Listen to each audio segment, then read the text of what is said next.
He is. God my Savior, God my healer, God my deliverer. Yes, He is. Yes, He is. Hallelujah, hallelujah. Blessed be the name of the Lord. Blessed be the name of the Lord. Amen. Hallelujah. Kamayan mo ang iyong sarili at sabihin mo, salamat nandito ka ngayong gabi. Salamat mga kapatid. Dumating na ang ating mga estudyante mula sa isang taong bakasyon. Kami, pag nagpapabakasyon, isang taon. Kaya na-enjoy nila yung kanilang bakasyon. Kumpleto na ba kayo? Wala bang nag-awol? Nakabalik ba lahat? Okay, so salamat sa Panginoon. Tignan nyo naman yung mga labi nila, may mantika pa. Okay, at mukhang may mga nakasingit-singit pa sa mga ngipin nito ng mga lechon at mga murkon. Okay, at yung iba, tumambok ng konti yung pisngi. Ha? Dahil talagang impapas da, ako nada. Impapas da ti bakasyon da. Praise God. So, habang tayo lahat ay mananalangin at hilingin natin ang pangunguna ng Panginoon sa ating pag-aaral ngayong gabi.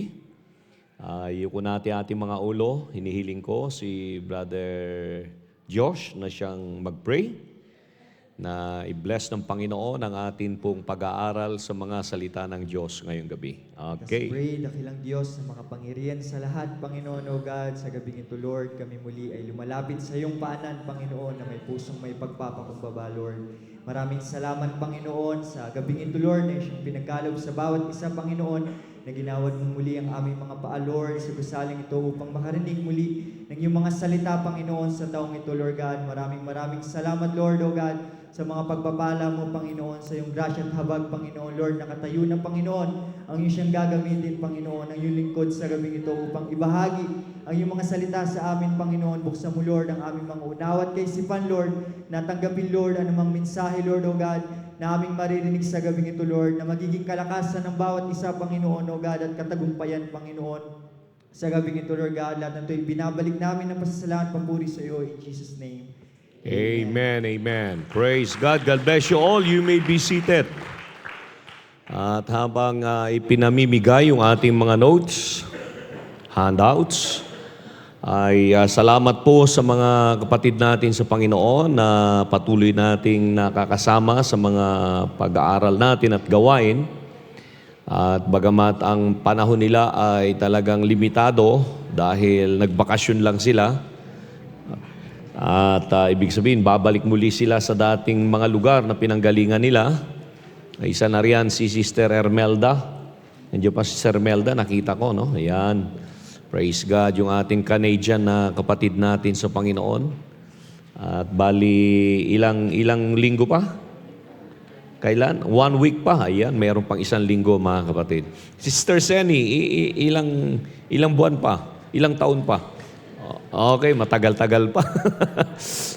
Okay, so salamat sa Diyos at nandito sila ngayong gabi. Praise the Lord. So ang ating pag-aaral ay nandyan na sa inyo ang inyong mga kopya. Ang ating lesson ngayong gabi sa unang Miyerkules ng ating pag-aaral, it's all about the call to humility. Okay, maganda bang lesson ito, mga kapatid, sa unang taon?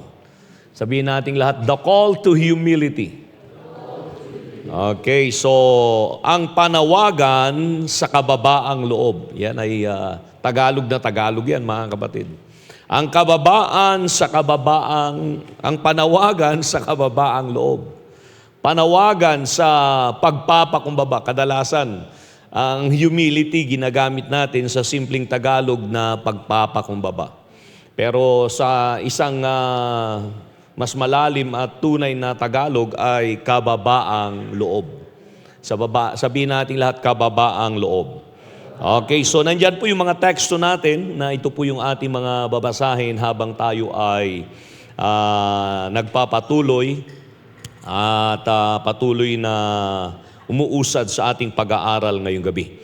Okay, so as an introduction, alam nyo ba na sa panahon natin ngayon, sa kulturang ito, ang tagumpay ay madalas na ito po ay dinidefine by visibility. Ibig sabihin, talagang nakikita. Kaya may awit tayo, di ba, na mayaman ka na, kitang-kita ni. Kitang-kita. Okay, so visibility, ibig sabihin, hindi may tago. Dahil yung iba, bakit hindi may tago? Dahil may Facebook na kaya. Alam nyo ba, sa panahong ito at sa henerasyon natin ngayon, halos wala nang hindi po na ipapublic. Lalo na yung mga, alam na natin, success, tagumpay, at bagay na, alam nyo, isang bagay nga naman na dapat nga namang pag-usapan. Kung meron man dapat pag-usapan ay hindi po yung mga bagay na nakakapanghina ng loob. At nakakapagpababa ng ating mga adrenaline. Kundi ito yung mga bagay dapat na, una, siyempre, nakakapagbigay luwalhati sa Diyos. Ang lahat ay magsabing Amen. Kaya nasabi ko yan dahil in today's culture, success is often defined, mga kapatid, by visibility. Kaya ngayon, yan ay tanggap na natin. Sabihin natin lahat, tanggap na natin. Kaya tignan nyo ngayon sa Facebook, bumabaha ng napakaraming congratulations. Nabanggit kanina ni Ma'am Jem, bago ako bumaba,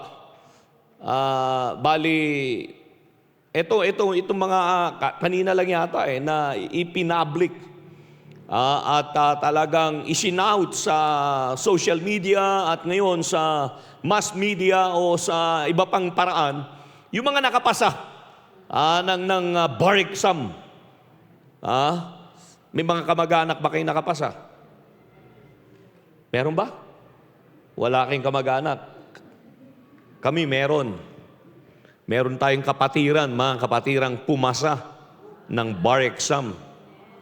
First take pa lang. Ang isa sa nabanggit niya kanina ay yung isa doon sa anak ni Pastor Ruben Coma. Ang pangalan niya, Mami? Ano yung pinaka-nickname niya dati? Yung Mabet. Ayan, si Attorney Mabet na ngayon. Gamayon, Coma. Nakapag-church siya dito sa atin minsan . Dito nga siya nag-review sa Baguio. Kaya mga nagre-review dito sa Baguio, kadalasan nakakapasa . And then isa pa. Ito naman ay anak ng yumao nating pastor sa Tugigaraw. At naging presbyter din doon ng NELD bago siya kinuha ng Panginoon. Kaya nung nabanggit na siya ay isa sa mga nakapasa, may halong galak yung naramdaman ko at may halong konting lungkot din.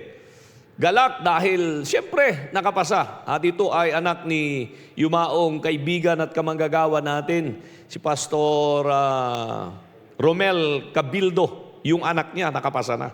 Si Rodney Cabildo. Attorney na ngayon, mga kapatid.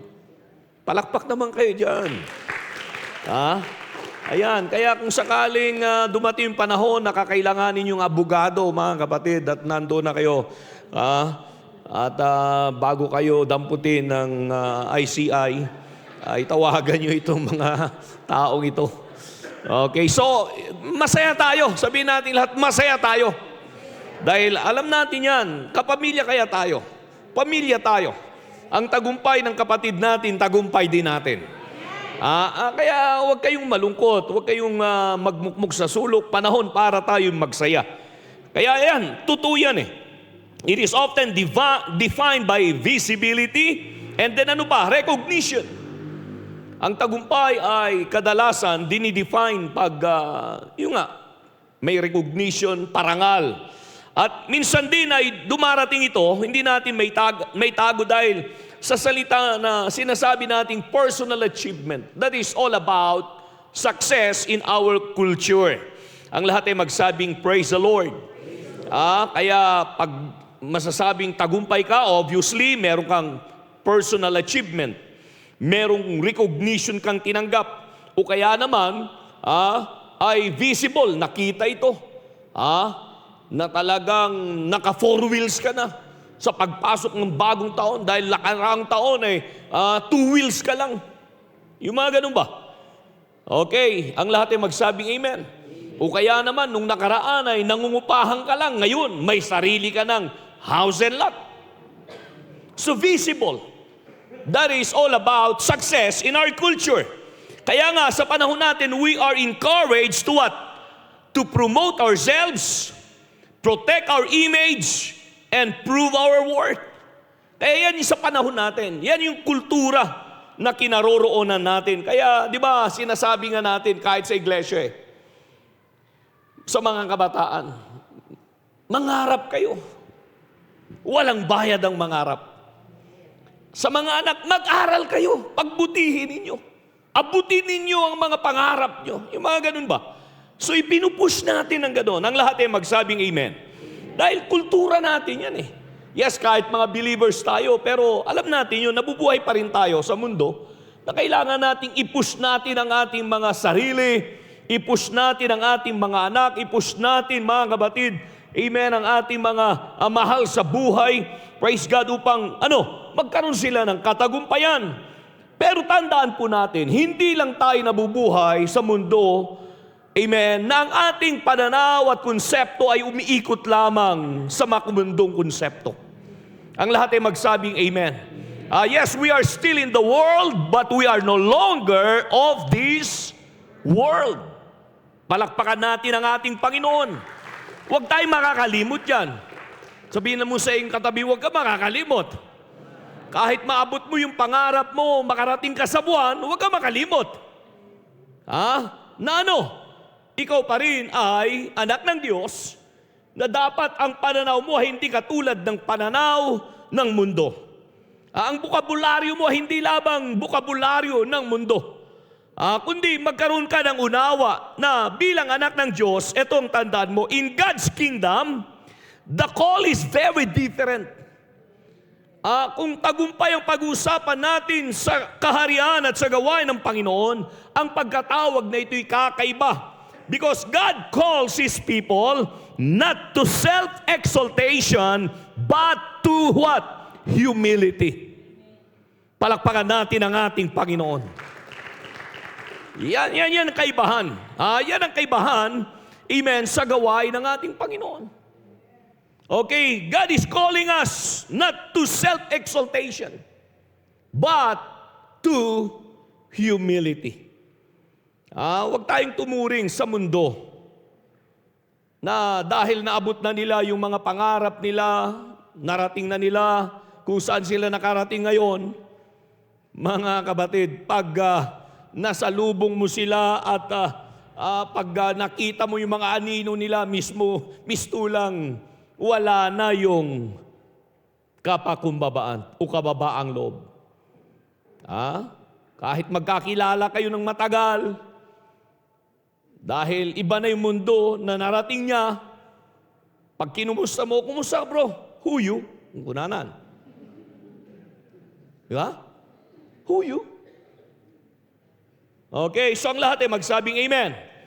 But you know what? God is calling us all to humility. Sabihin natin lahat, the call to humility. Let me say this, that humility is not weakness. Ang kababaang loob ay hindi po kahinaan. It is strength under God's control. Ito ay kalakasan sa ilalim ng pagpangunguna ng ating Panginoon. It is choosing God's way over our own pride. That is all about humility. Anong sabi ng James 4:6? Sa inyong Biblia, ang sabi diyan, God opposes the proud, but gives grace to the humble. Alam niyo, sa Tagalog, kung titignan natin James, Okay, chapter 4, verse 6. May Tagalog ba kayong Bible dyan? Itong sabi doon, James 4:6 sa Tagalog. Ngunit siya'y nagbibigay ng lalong biyaya, kaya't sinasabi ng kasulatan, ang Diyos ay sumasalansang sa mga palalo. Datapwat nagbibigay ng biyaya sa mga, mapagpakumbaba. Sumasalangsang, yan ang ginamit na Tagalog dyan eh. God opposes the proud. Sinasalansang, ibig sabihin niyan, ay kalaban ng Diyos ang kayabangan sa madaling salita. Kinamumuhian ng Diyos ang kayabangan. Kaya ito'y sinasalangsang niya. Ibig sabihin, labag ito sa konsepto, labag ito sa kaisipan ng Diyos. Okay, so you know what? This verse, James 4:6, for your information, tandaan nyo ito, ay napakaliwanag. It clearly shows us that humility is not optional. Bilang mga anak ng Diyos na kaharap ko ngayong gabi, gusto kong maunawaan natin, bilang unang pag-aaral, sa unang pag-aaral natin sa taong ito, every Wednesday, ay ang kapabaang loob ay hindi optional. Bilang anak ng Diyos, sabihin natin lahat, it is not optional. Pag sinabing optional kasi, you have the right to choose. You have the right to say yes or no. But you know what? As a child of God, God is calling us all to humility. So humility is not optional because it determines whether we experience God's grace or His resistance. Dahil sa talatang ito, dalawa lang naman yan eh. Ikaw ba ay nabubuhay sa biyaya ng Diyos bilang anak ng Diyos, o ikaw ay nandoon na nasa kabilang sitwasyon na kinamumuhian at kaaway ng Diyos? Sino-sino dito ang mga kaibigan ng Diyos, mga kapatid? Taas ang kanilang mga kamay. Di ba may awit tayong ganyan? I am afraid of God. Yun. Nagkamali ng dinig nyo eh. I am a friend of God. Kasi parang ganito yan eh. Kaya nga pag umaawit kayo, kaya maganda nga kaya, Brother Tony, nandiyan ka? Ayan. Nandiyan na yung ating music director. Alam nyo, kaya maganda kaya na nasa screen yung awit natin ngayon, di ba? Pero hindi lang yun. I-memorize mo rin. Dahil may time na wala yung screen. Paano ka na lang aawit? Dahil katunog, sige na, pwede na. I am afraid of God. Dahil katunog eh. Pero hindi ka dapat matakot sa Diyos kung ikaw ay kaibigan ng Diyos. Palakpakan natin ang ating Panginoon. Di ba may awit yan eh? Yung iba nga eh, halos mahulog ka sa upuan mo eh. Dahil yung awit na narinig lang noon, I'm so glad I'm a part. Kunada eh. Alam mo yung part?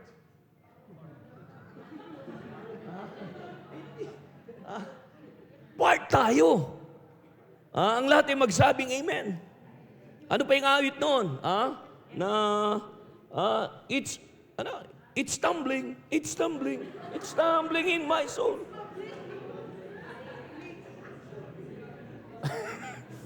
O katunog nga naman.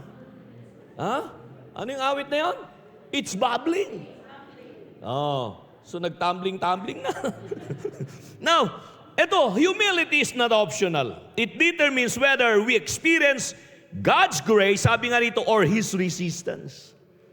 Dahil dalawa lang yan eh. Walang middle ground. Walang neutral ground. It's either you are living under God's and with God's grace, or you are living under His resistance. Okay, now, number 1, speaking of the call to humility, in your notes, understanding humility. Ito, isang bagay para maunawaan natin ang kababaang loob o pagpapakumbaba. Unahin muna natin what it is and what it is not. Ano ba ang kababaang loob at ano ba ang hindi kababaang loob? Ano ba ang pagpapakumbaba o ano ba ang hindi pagpapakumbaba? Now, in your notes, humility is not low self-worth or self-hatred. Ang kababaang loob ay hindi yung kinamumuhian mo yung sarili mo. May tao ba rito na masyadong galit sa sarili? May mga panahon na ganyan, di ba? Yung expectation mo hindi nangyari at alam mo wala kang ibang sinisisi kundi sarili mo. Pero wala naman sigurong tao na nasa tamang pag-iisip na talagang binubugbog niya yung sarili niya, sinasampal niya yung sarili niya, at kinamumuhian niya yung sarili niya. Wala yun. May mga tao na ibinabaling kaya nila yung galit nila sa iba kung sila po ay nakagawa ng bagay na hindi nila nagustuhan sa kanilang sarili. Kaya kung may pusa dyan, tinatadya kayong pusa. Kung may lata dyan na humalang sa kalsada, tinatadya kayong lata.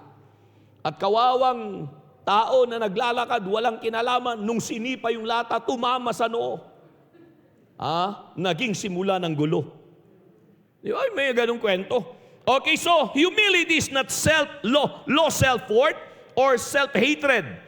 Humility is not allowing others to abuse or take advantage of you.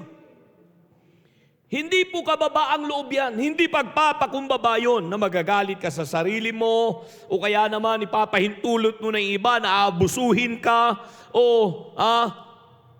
magsasamantala sila sa iyo o pagsasamantalahan ka. O kaya naman ay aagrabyaduhin ka. Ang lahat ay magsabing amen. Hindi po yun kapakumbabaan. Na okay lang na maging agrabyado ka. Okay lang na ikaw ay iabuso nila. No, hindi kapakumbabaan. Hindi kababaang loob yun. Hindi yun pagpapakumbaba. Sinasabi ko yan para huwag niyong hayaan na ganun ang gawin nila sa inyo. O dahil ba Kristiyano tayo ay hahayaan na lang natin na aabusuhin tayo ng mga tao dyan sa labas? Na sasamantalahin nila yung pagiging Kristiyano natin? Ay hindi pwede yan. Ngayon pa lang, nananawagan ako. Ang dami kayong panawagan ngayon. Manawagan tayo. Anong panawagan? Mag-alsa tayo? No, hindi yon. Ako'y nananawagan na magkaroon kayo ng tamang unawa kung ano ang kababaang loob. Kung ano talaga ang tunay na pagpapakumbaba. Ang lahat ay magsabing amen. Okay. Pero pastor, ano naman ang masasabi mo pag sinampal ako sa kabilang pisngi?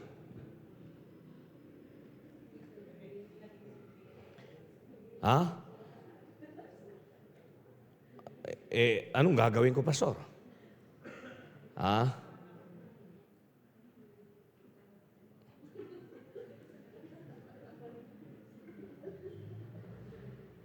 May karanasan na ba kayong ganon? Na nagbagandang loob ka, pero ibang naging turing sa pagmamaganda mong loob, at ang ibinayad at ang ibinilik sa'yo ay ganon. O pastor, pwede ko bang gamitin ito na hindi ako dapat abusuhin? Pang-aabuso kaya yon? Ano sa palagay nyo? O ba't ganyan ang mga mukha nyo para kayo nasampal? Pero again, mga kapatid, kumalma kayo. Maghunos dili kayo, mga kapatid. Babalik pa rin tayo sa biblical pattern, biblical stand. Ano yun? Ibigay mo yung kabilang pisngi. Hindi sobrang pag-aabuso na yan, pastor.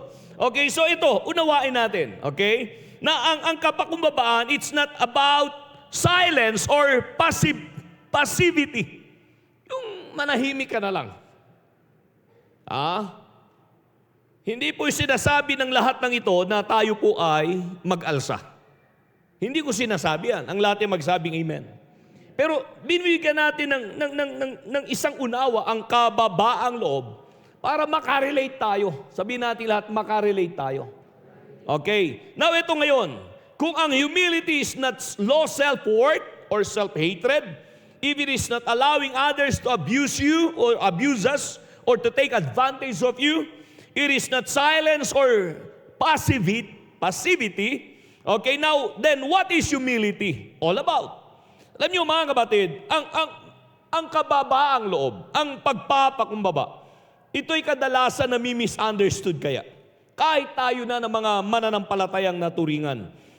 Hindi tama, hindi umuugnay sa mga pagtuturo sa salita ng Diyos ang unawa natin sa salitang kababaang loob o pagpapakumbaba. Okay, dahil may mga tao na misunderstood nila na humility is all about what? Thinking less of yourself. Wag mo nang isipin yung sarili mo. That is all about humility. But we heard this one, na sinasabi nga na humility is not thinking less of yourself, but thinking of yourself less. Ano sa Tagalog niyan? Ang kababaang loob ay hindi ang pagtingin sa sarili bilang mababa. Nakakahaawaan mo yung sarili mo, pimpimanam, di bagbagim nga kunada, iti Ilocano. Masyado mong maliit ka na nga, minamaliit mo pa yung sarili mo. Hindi, gusto ko para humble ako eh.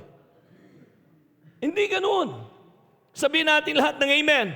Hindi yung titignan mo yung sarili mo bilang mababa. Okay, kundi ang dapat ay, ang sabi nga rito, kundi ang mas kaunting pag-iisip tungkol sa sarili. Na masyadong, ang minamagnify mo yung sarili mo. Okay?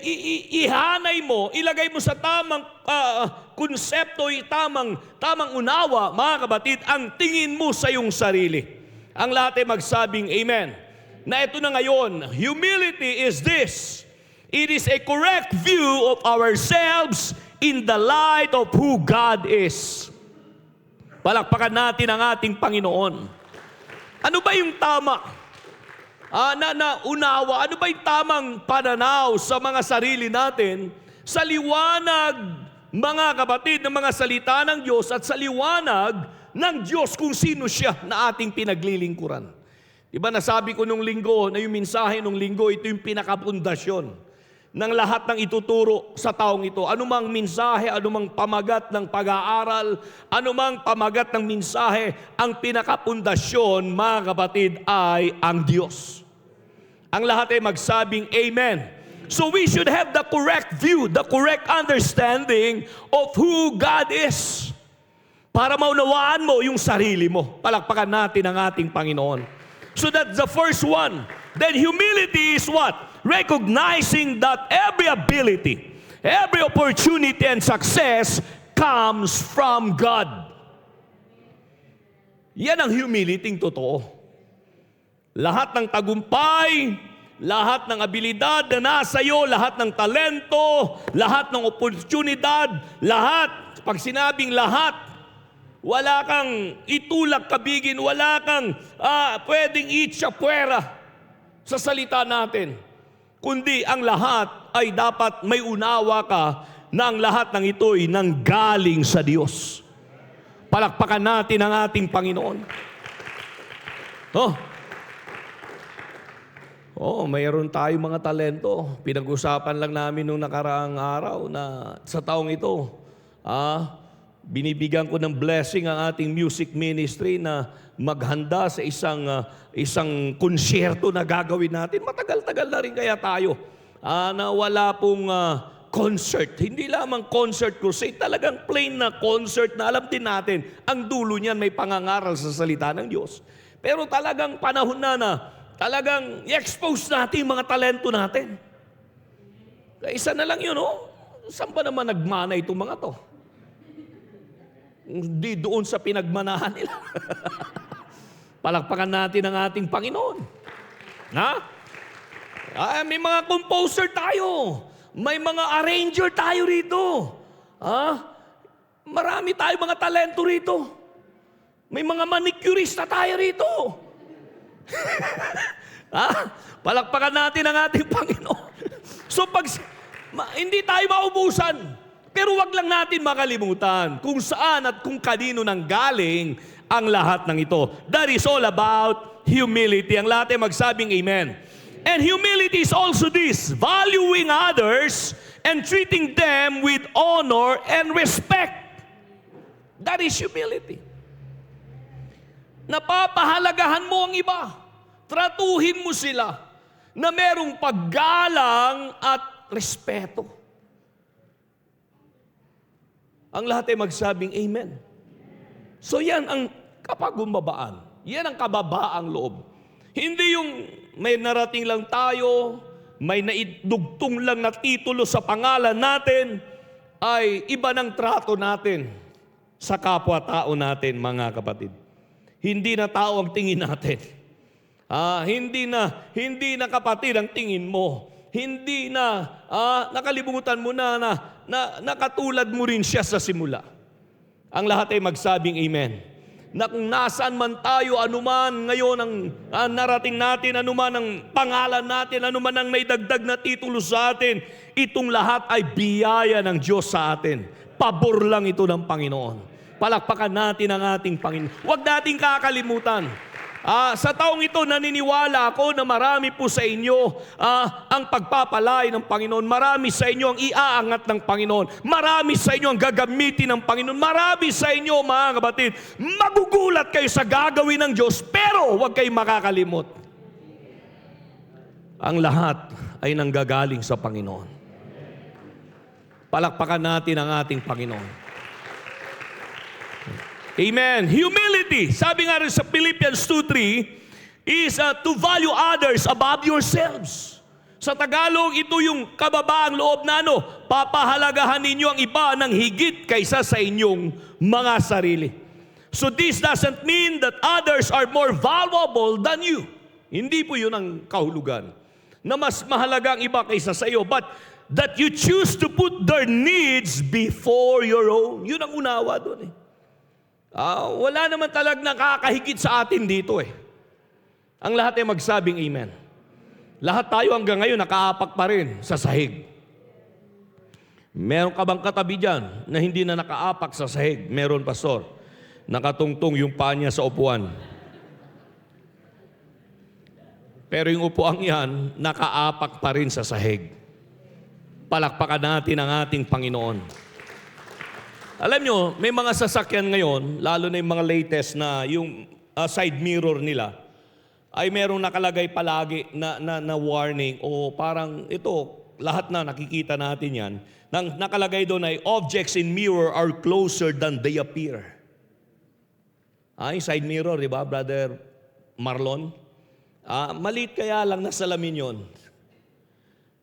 Nang ibig sabihin nun, maliit yung nakikita mo, pero hindi ganun kaliit yung nasa likod mo. Mas malaki kaysa nakikita mo.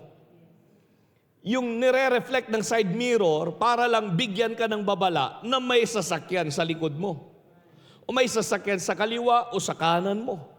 But hindi ganun kalaki na pwede mong ilagay doon sa kapirasong salamin. Reflector lang yon kung na nagsasabi. Pero yung actual size nung nakikita mo sa side mirror, mas malaki pa sa sasakyan mo. Dahil kung ito'y dump truck at ang dala mo ay kuliglig, yun ang ibig sabihin nun. Ang lahat ay magsabing amen. Humility works the same way. Tandaan nyo ito. It helps us realize that other people matter more than our ego makes us think. Sabi nga rito Kaya yung salita ng Diyos na binasa natin kanina na sa kababaang loob, pahalagahan ninyo ang iba ng higit kaysa sa inyong sarili. Okay? Ang lahat ay magsabing, thank you, Jesus. Now, number 2, in your notes. As far as the call to humility is concerned, wala na siguro tayong halimbawa o pinaka-ideal pattern na masasabi. Para doon ay maituro sa atin, doon ay ma-adapt natin, doon ay maipaliwanag sa atin at maunawaan natin kung ano ba talaga ang tunay na kababaang loob o pagpapakumbaba. At sino ba siya? Siyempre, walang iba, ang ating Panginoong Hesukristo. Jesus is actually the ultimate example of humility.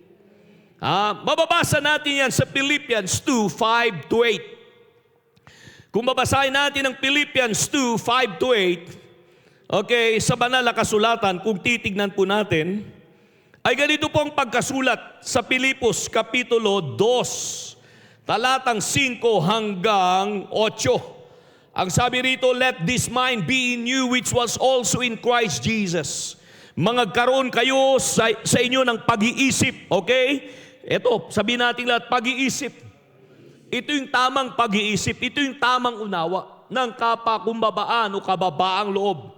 Nang sabi rito na ito ay na kay Kristo Jesus din naman, sabi ni Pablo. Nano? Ito yon, yung pag-iisip na ito. Ang sabi niya sa talatang 6, who being in the form of God, thought it not robbery to be equal with God.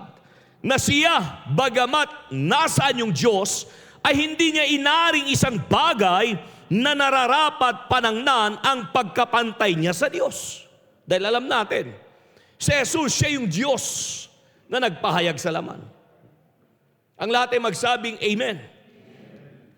Siya yung Diyos, mga kapatid, na lumakad kasama ng mga tao. Siya yung Diyos, mga kapatid, na hindi lang lumakad kasama ng mga kanyang nilalang, kundi nakikain. Ang Diyos ay actually Spirito, sabi nga ng Bible. At ang Spirito hindi nakikita. Paano mo makikita ang Diyos? Hindi mo pwedeng makita ang Diyos labas kay Kristo. Kayo yung mga nagsasabing, mga kapatid, ang Diyos ay, si Jesus ay hindi Diyos. Hindi nila naunawaan yun. Yung mga nagtuturo na inihiwalay nila ang Diyos kay Kristo, ay hindi nila naunawaan yon. Dahil hindi natin pwedeng makita ang Diyos pagdating sa langit. When we all get to heaven, what a day of rejoicing that will be, sabi nga ng awit natin. But when we all get to heaven, the only face that we will see up there is the face of Jesus. Dahil walang mukha ang Diyos labas kay Jesus. Meron bang mukha ang Espiritu o ang hangin? Dahil ang Espiritu at hangin ay ginamit na isang unawayan na ganun ang kalagayan ng Diyos sa kanyang kalagayan bilang Espiritu. Pag ang hangin ay lumalakas, paano mo nalalaman na malakas ang hangin? Paano? Nandito na yung, humawak na kayo. Ganun ba? Iba yung mahangin. Sa hangin. Yung mga mahahangin dyan, ang daling makita. Ang layo pa lang niya, ramdam mo na eh. Pero ang totoong hangin, hindi po nakikita yan. Pero kailan mo nalalaman na may hangin at malakas ang hangin? Dahil yung movement sa paligid. Yung puno halos baliin, di ba? Pag nakita mo na yun, lakas ang hangin. Okay, so ang Diyos ay Espiritu. Kaya sabi ko sa inyo, siya'y nagpahayag sa laman. Ito yung sinasabi doon, who being in the form of God, na bagamat siya'y nasaan yung Diyos. Kaya kung ibabalik mo si Jesus sa pasimula, kung sino siya yung Espiritu na hindi nakikita. Na yun yung Ama na tinatawag at tinatawagan sa lumang tipan. At nung siya'y nagpahayag sa bagong tipan, yung kapahayagan niya ay tinawag na anak. Bakit anak?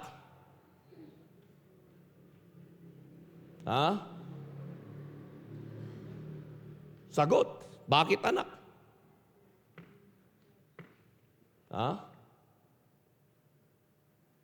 Assignment yun yan. Unang assignment sa unang taon. Na ito yung laman, ang tinutukoy doon, yung laman. Di ba ang sabi nga doon sa John 3:16, paborito natin yan eh. For God so loved the world that He gave His only begotten Son. That Son is all about the flesh. Kung ipaparaphrase natin, ganito yan eh. For God so loved the world that He gave His only begotten flesh. That is His physical manifestation. Ang lahat ay magsabing amen. Son, dahil siyempre, siya nga, siya mismong may kagagawa ng lahat ng ito. Siyang nag-orchestrate ng kapahayagan niya, hindi po si Maria. Kaya nagulat nga si Jose, gusto niya nang tanggalin sa kwento ng pangarap niya itong si Maria. Dahil ang akala niya, wala akong kagagawan dito. Pero, di ba, sa kalagitnaan ng matinding tulog niya, kung nakatulog siya sa magdamag, sa kakaisip, di ba, kinausap siya ng Panginoon? Kinausap siya at nandoon na mistulang, may anghel na dumating sa gitna ng kanyang mahimbing na pagtulog. At anong sabi doon? Maghunos dili ka. Dahil ang nasa sinapupunan ni Maria, ay mula sa Diyos ito. Ang ibig sabihin niyan, ang may kagagawan, ang nag-orchestrate, nagplano sa lahat ng ito, ay ang Diyos. Dahil siya yun mismo eh. Sa kanyang spirito. Ang lahat ay magsabing amen. Hindi po nagsugo ang Panginoon ng iba. Siya mismo ang pumarito para sa atin. Palakpakan natin ang ating Panginoon. Okay, so ito, who being in the form of God, kahit sa Diyos, ay hindi niya ito pinanangnan, sabi nga dito sa Biblia. Then, eto sa verse 7, sundan ninyo, but made himself of no reputation, and took upon him the form of a servant, and was made in the likeness of men. Ang ibig sabihin niyan, bagkos hinubad niya. Biro mo yan, hinubad niya ito.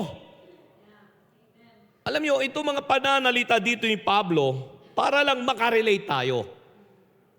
Ang tawag dyan ng mga theologian sa mga salitang yan ay ito yung salitang anthropomorphic expression. Na-encounter nyo ba yan? Sino mga estudyante natin dito sa Bible School? Na-encounter nyo yan? Anthropomorphic expression. Mahilig ba kayo sa cornic? Hindi yun. Okay? O ngayon nyo lang narinig yon, ibabalik ko kayo rito. Sino teacher sa doctrine?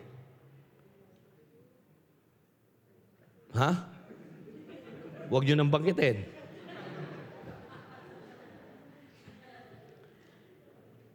Ang anthropomorphic expression is this. It is a human expression for us human to understand God in His activity as God. Because we couldn't understand God in His true nature as Spirit without using that what we call human expressions. Anthropomorphic expression. Kaya di ba sabi doon sa Genesis, God walked in the garden in the cool of the day. Meron bang paa ang Espiritu? Brother Andres, wala. Pero yun ay ginamit na expression sa Bible for us to understand na nandun ang Diyos sa halamanan ng Eden nung inilagay niya itong si Eva at Adan. Kaya itong mga salitang ito na He made himself of no reputation, sa Tagalog, hinubad niya ang kanyang pagka-Diyos. Ganun ang nangyari. Hindi naman kayo masyado mag-isip ng malalim dyan, Para maunawaan lang natin na kahit siya Diyos, mga kapatid, hindi niya ito inalintana. Okay, nagawin para sa atin. At ano pa? At gayon mga tao. Okay, ito sa verse 8. And being found fashion as a man, He humbled Himself. Eto na yon. Sabihin natin lahat, He humbled Himself. And became obedient unto death, even the death of the cross. Palakpakan natin ang ating... So Jesus is the true example of humility. Ang lahat ay magsabing, thank you, Jesus. Okay, so, alam nyo mga kapatid, si Jesus talaga ay isang huwaran na totoo. Kung pag-uusapan natin, Pastor, sino bang huwaran natin? Sino bang true example? Sino ba? Kanino ba tayo kukuha at huhugot ng unawa? Sa kababaang loob at pagpapakumbaba na pag-aaral o pagtuturo. Siyempre, wala nang iba. Yung pagkatao ng Diyos na ito nga ay si Jesus. Ang Diyos mismong nag-model sa atin. Ang Diyos mismo ang nagbigay sa atin ng pattern sa Kanyang humanity. Palakpakan natin ang ating Panginoon. Okay, so ito, alam niyo ba na Jesus in His humanity had every right to demand honor, comfort, and recognition. Alam niyo ang Diyos, bilang Diyos, Jesus, okay, ito ang totoo, bilang Diyos, Jesus, may karapatan siya. He has all the right. Ang lahat ay magsabing amen. To demand honor, comfort, and recognition. But you know what? He gave us a true example of humility because He chose humility. Ito pa, pinag-aaralan ito eh. Okay, sa doctrine. Nandiyo pa kayo? Sa back subject nyo ito ha, pag hindi nyo na-encounter ito. Ang Diyos ay may tatlong prerogative. The word prerogative means He has this right. And only God possesses these three. Ano yun? Bigyan nga kayo ng isa?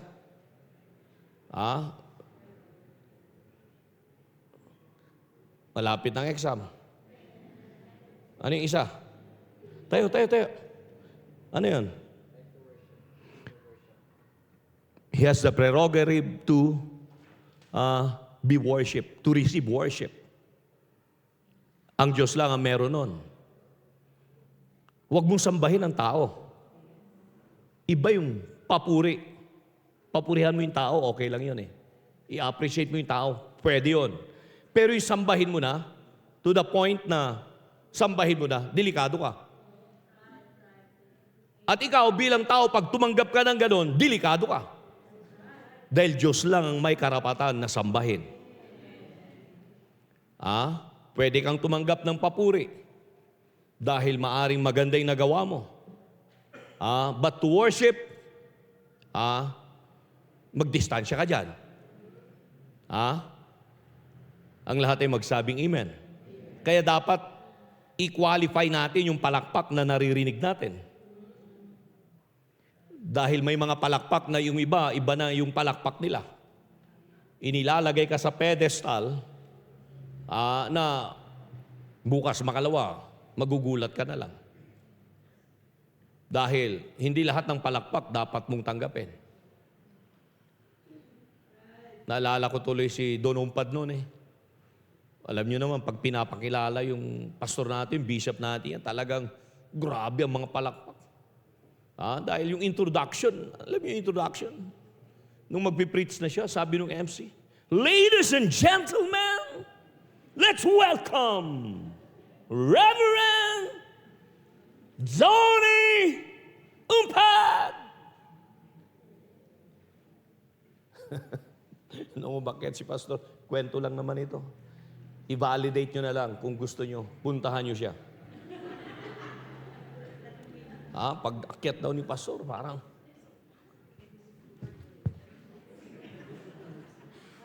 dahil yung introduction, grabe. Di palakpakan yung mga young people event kasi daw yun eh. Sabi ni pastor, kinorek niya. Kinorek niya. Hindi dapat ganon. Dahil ang dapat na sambahin, isa lang. Isa lang. Isa lang.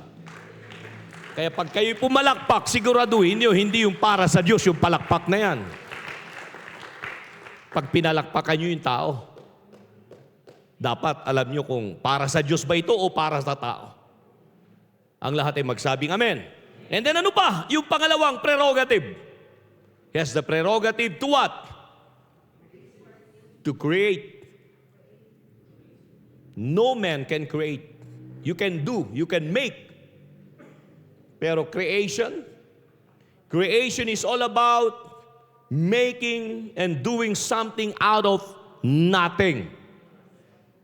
Making is making something from something.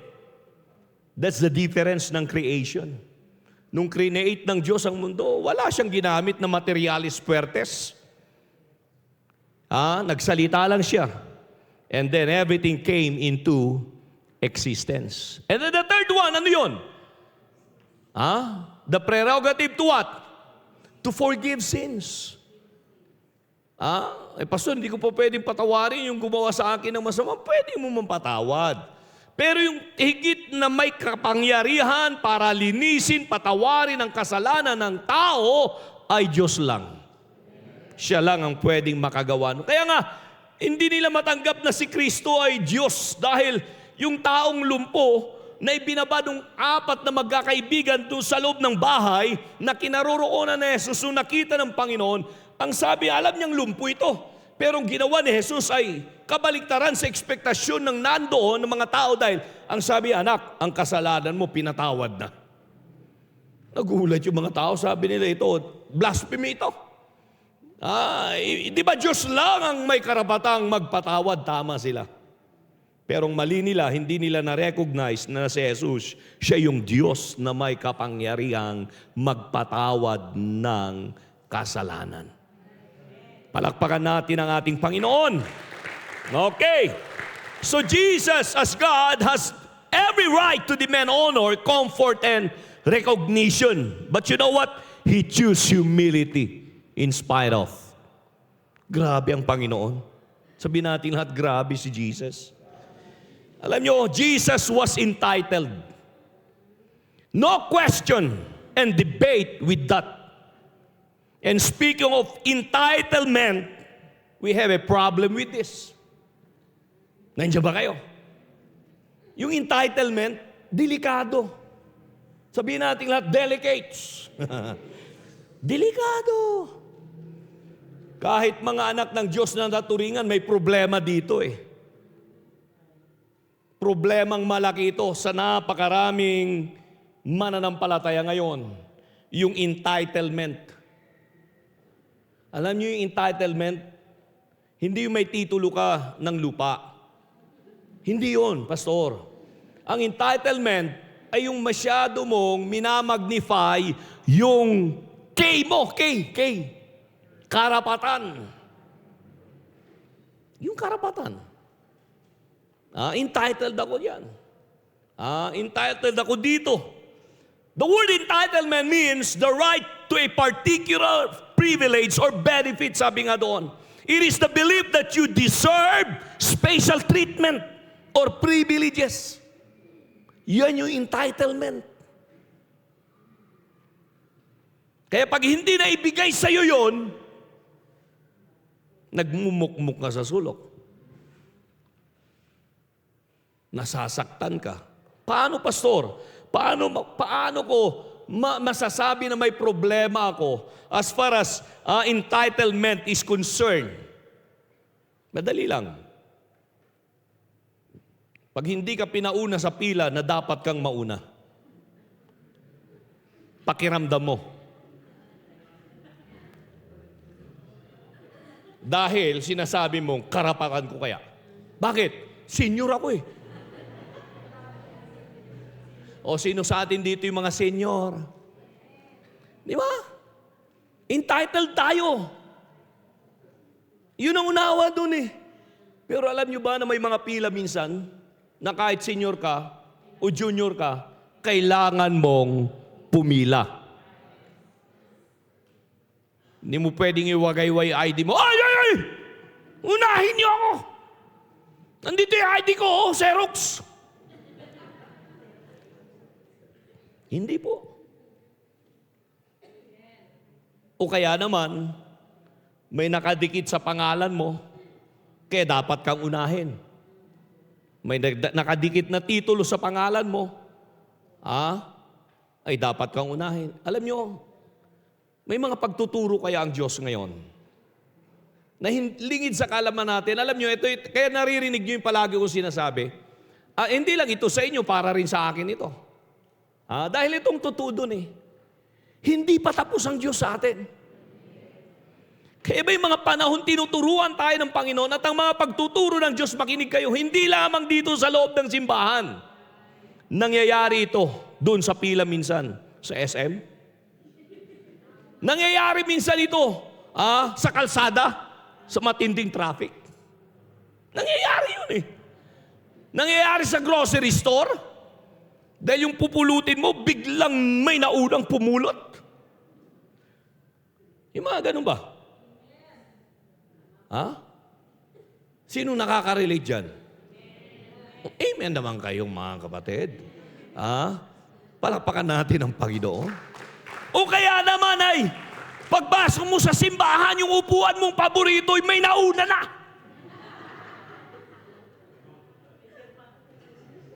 Kaya tumayo ka doon sa harap niya. Tinititigan mo. Dahil entitled ka doon. Kontrata na yun. May tatak na. Yung upuan. Alam nyo may nangyaring ganyan sa isang simbahan kaya. Ito mga ushers siguro bago lang na-recruit.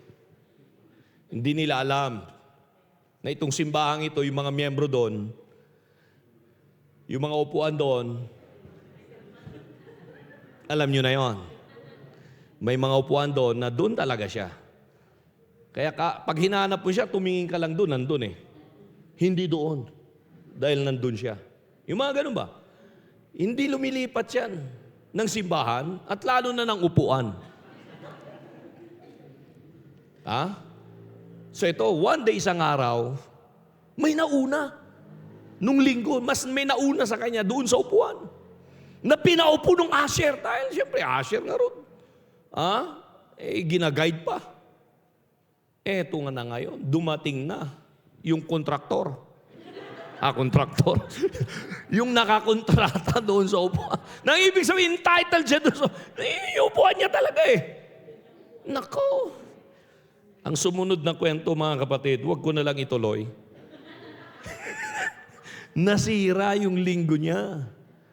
Dahil may naunang umupo doon. Siyempre, yung nauna din, nasaktan. So, alam nyo, yung salitang entitlement kaya, problemang malaki ng maraming tao ngayon at kasama na ng mga naturigang mga anak ng Diyos na katulad natin. Palakpak naman kayo dyan. Entitled Okay, now, alam nyo sa Passion Translation, ganitong pagkasulat ng Philippians 2:3. Be free from pride-filled opinions. Sabi rito, mapalaya ka nawa. O kaya naman, ikaw nawa ay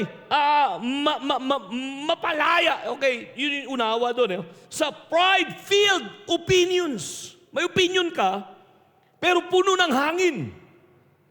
May opinion ka, pero puno ng kayabangan. Yan ang unawa dito na sinabi dito sa translation na ito. Ayon sa sulat ni Pablo sa Philippians 2:3. Dahil ang sabi rito, for they will only harm your cherished unity. Alam niyo yung nakakasira sa pagkakaisa? Yung kayabangan. Ang lahat ay magsabing amen. Kaya salamat na lang, ang pangalan ng ating samahan ay United Pentecostal Church. Pero ang daming nagkakabahabahagi.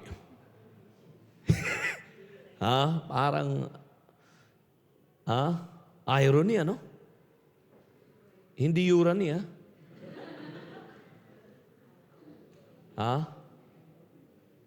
United tayo pero hindi tayo magkasundo. United tayo pero nagbabangayan tayo. United tayo pero nagsisiraan tayo. Tulungan tayo ng Diyos sa taong ito na maging totoong united talaga tayo. And that's the reason why the call for us all this year is to humility. Dahil pwede mo lang may promote ang unity kung meron tayong kababaang loob. Na yung spirito ng pagiging entitled ay tatanggalin mo sa bokabularyo mo. That's the only way where we can promote true unity amongst us. Palakpakan natin ang ating Panginoon. Sige nga, palakpak sa Panginoon. Nang sabi rito ni Pablo sa Passion Translation ng Philippians 2:3 ay ito, don't allow self-promotion to hide in your hearts. Grabe itong translation na ito sa Philippians 2:3. Don't allow self-promotion to hide in your hearts. At ang sabi rito, but in authentic humility. Nung binabasa ko ito, meron palang authentic humility. Anong opposite ng authentic?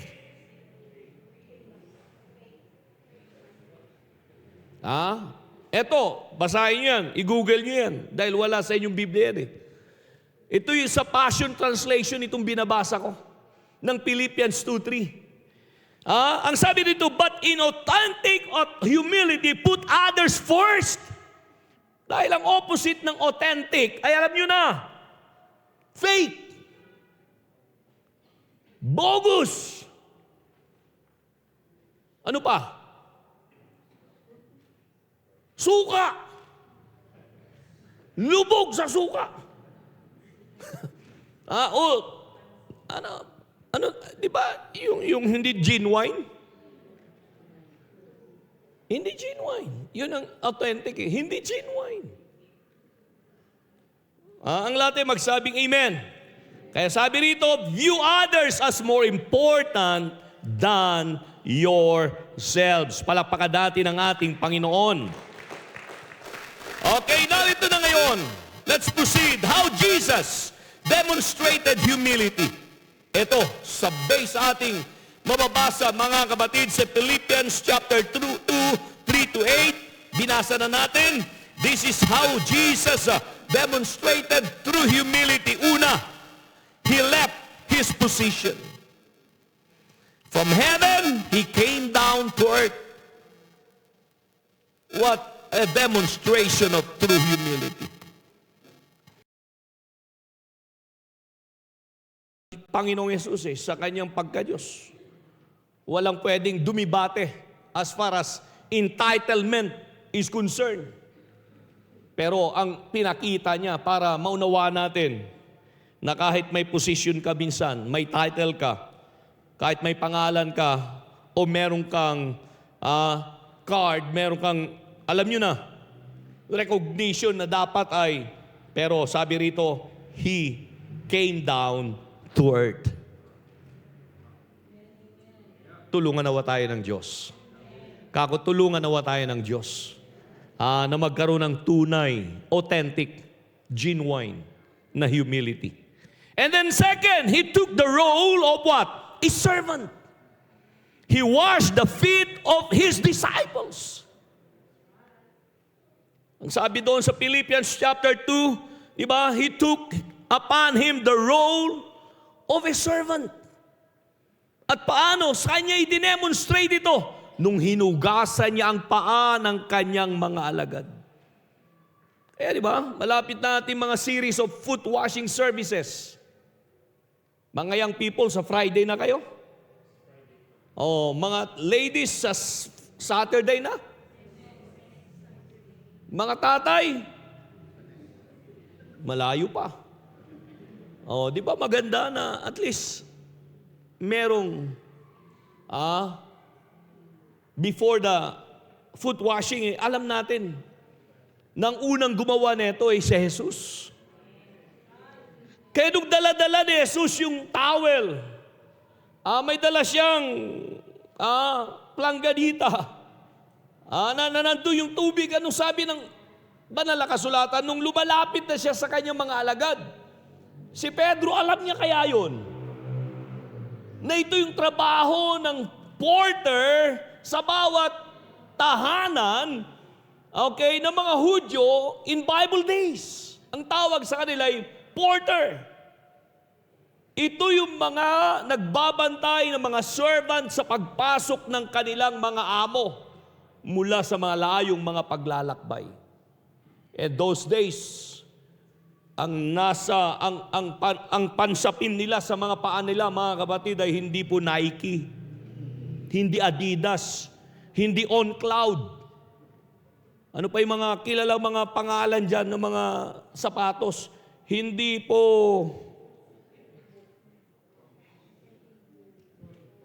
ano ba yun? Hindi bota. Sandalyas. Ang mga linalakaran nila doon, dahil wala pang mga kontraktor, hindi pa sementado, maalikabok.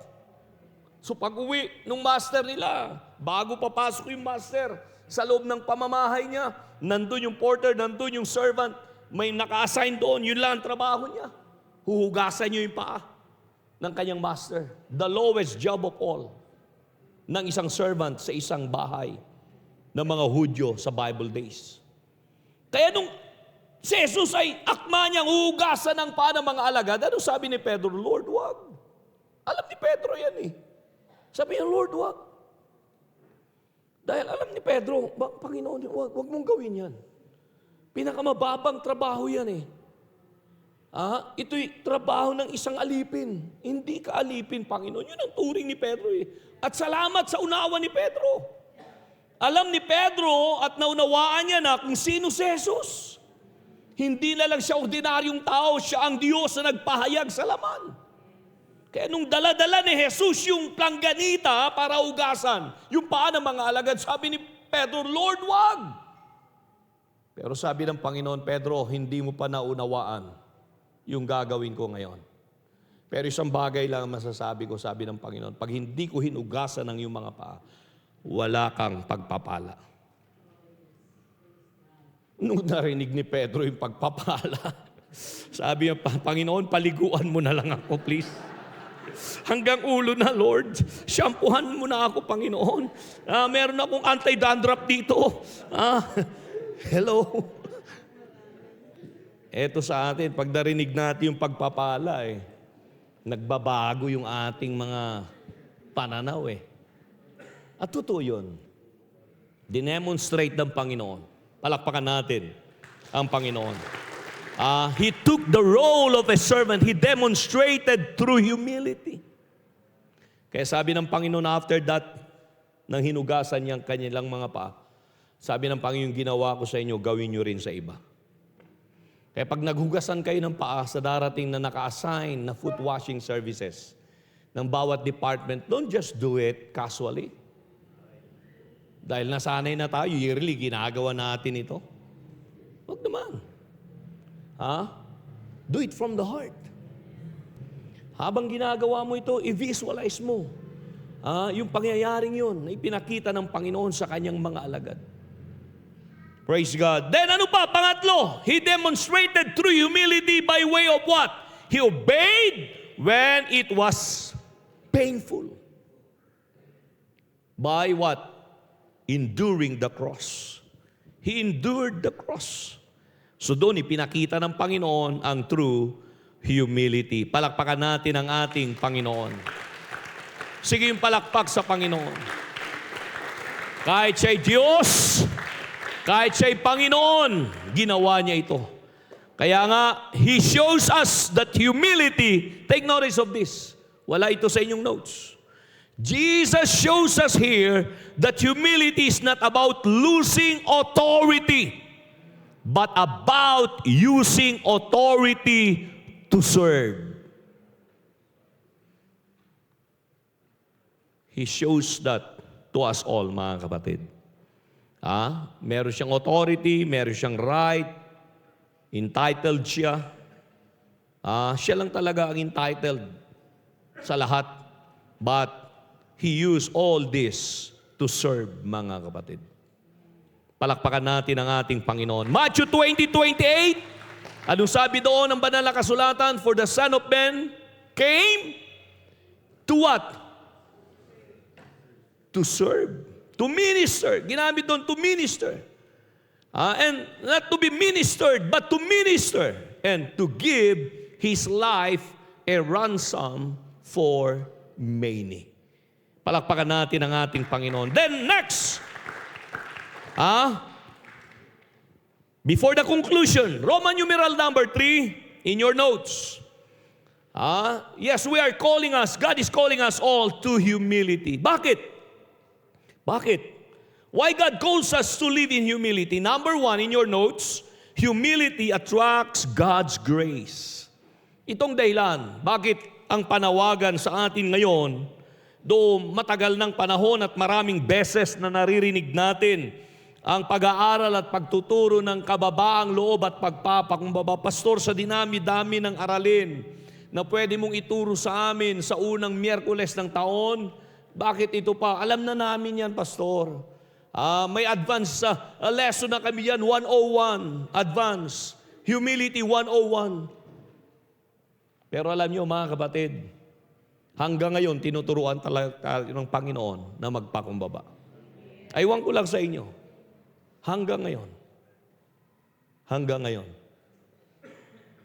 Itong lumipas na nga lang ng mga araw, may pagtuturo na ang Diyos sa atin eh. Kung sensitive lang kayo Kung sensitive kayo, the past few days, hindi pa tumatanda ang taong 2026. Balikan ninyo, i-rewind nyo yung mga nangyari nung unang araw ng taon hanggang nung kanina. Sabihin na lang natin. Di ba may mga pagtuturo ang Diyos doon? Na dapat magpakumbaba ka. Na sobrahan mo na yung hangin mo sa utak. Kaya, yung hangin na yan, bumaba sa tiyan. At ngayon, nagkalat ka.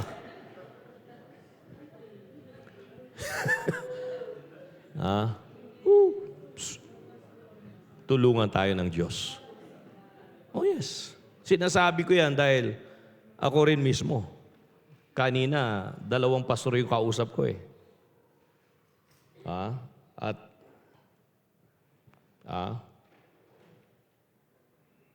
Sabi ko, tinuturuan tayo ng Panginoon. Dahil, kung i-impose ko yung right ko, I have the right. Pero kako, alam nyo, tinuturuan tayo ng Panginoon. At sabi ko nga this is a lesson learned. Hindi pa tumatanda ang taon. Batang-bata pa. Tinuturuan kami ng Panginoon. How about us? Are we all willing to learn? O sasabihin mo, Pastor, alam ko na yan. Naunawaan ko na yan. Hanggang ngayon, ang totoo niyan, tinuturuan tayo ng Panginoon. So, speaking of humility, humility attracts what? God's grace. Ito kaya yung nakakakuha sa atensyon ng Diyos sa kanyang biyaya. Gusto mong makuha ang atensyon ng Diyos sa taong 2026? Hindi sa kayabangan mo. Hindi sa pagmamalaki mo. Hindi yung pairalin mo yung malaki mong capital K na karapatan or entitlement na attitude. No. You cannot attract God with that kind of attitude. The only way that we can attract God's grace is through humility. Palakpakan natin ang ating Panginoon. Gusto mo yung biyaya? Gusto mo yung blessing? Gusto mo yung... Alam niyo, marami kayong definition yung grace. Yes, isa dun blessing Pero favor yan Unmerited. Favor. Ibig sabihin, we don't deserve it in the first place. At kahit ilagay mo sa second place, hanggang third place. No. The only way is humility to attract God's grace. James 4:6, anong sabi doon? God gives what? Grace to the humble. Hambog or humble? Baka iba'y narinig nyo. He giveth grace to the humble. Palakpakan natin ang ating Panginoon. Alam nyo, sabi ng isang writer, grace is God's help that empower us to do what we cannot do on our own. That's all about grace. Take note of that. Grace is all about God's help that empowers us to do what we cannot do on our own. Yan yung biyaya, yan yung pabor, yan yung grasya ng Diyos. Ito yung tulong ng Diyos sa atin. Na ano? Upang magawa natin yung mga bagay na hindi natin kayang gawin. And then speaking of, mga kapatid, humility which attracts God's grace. Ito, tandaan nyo, when we humble ourselves, we position ourselves to receive that grace.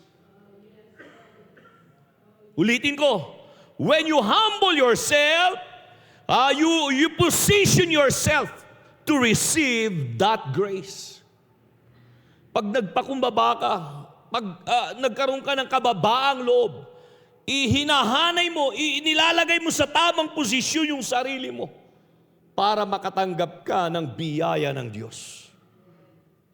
Palakpakan natin ang ating Panginoon.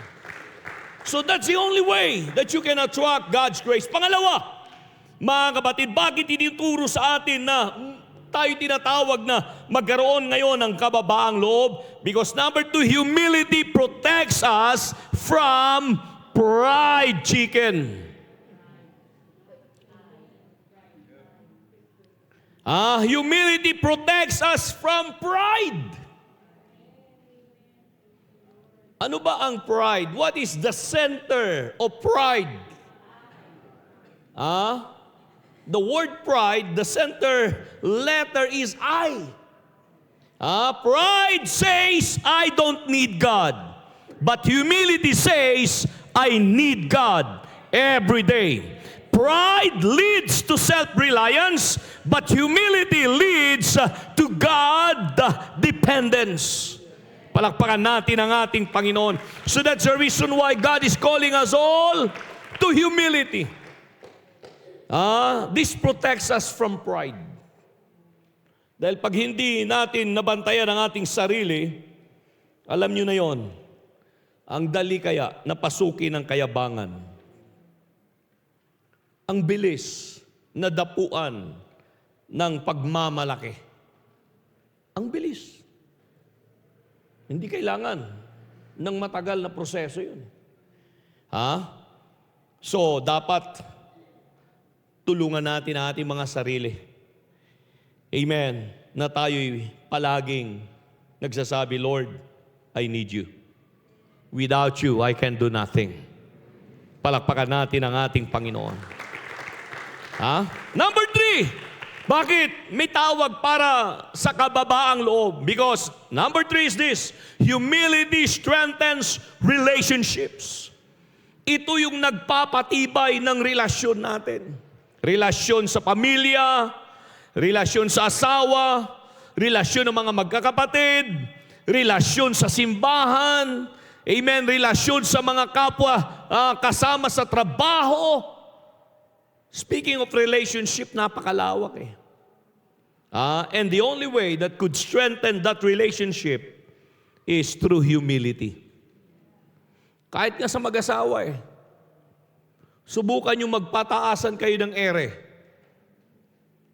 Mataas ng ere eh. Ang tawag nga ng iba, ihi.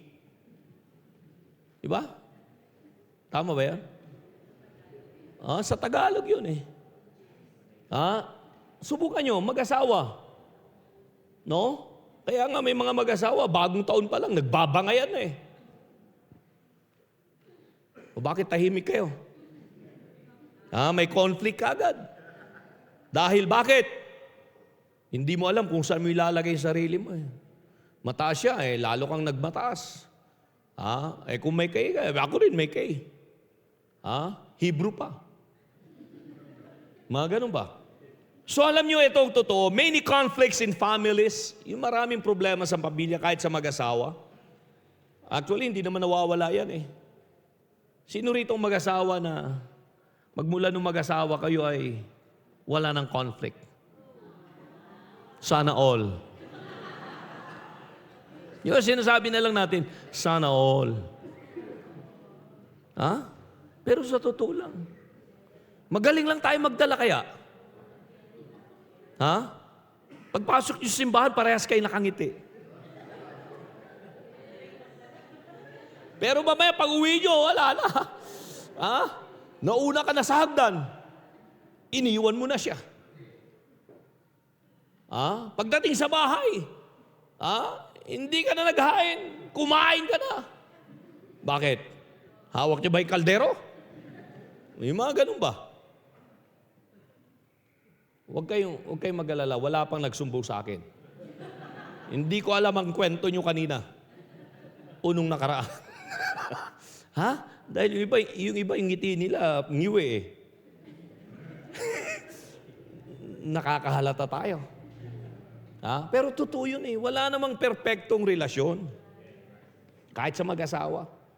Kaya kayo wala pang asawa, mapalad kayo.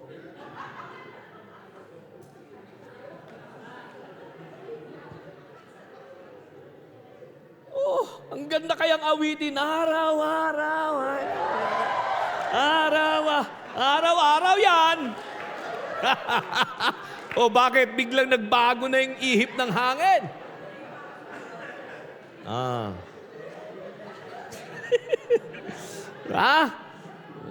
Baka hindi na araw-araw. Hindi na araw-araw. Ano yung kadugtong doon? Araw-araw, oh joy.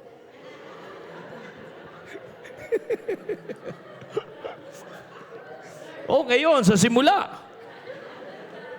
Pero, sa katagalan, iba na yung tono. Silang na yung boses. Hindi na araw-araw, oh joy. Araw-araw, Diyos ko po. Ano ba yung napasok ko? Ang ganda nung... Kaya nga hindi kaya alam nung iba, nangangarap sila.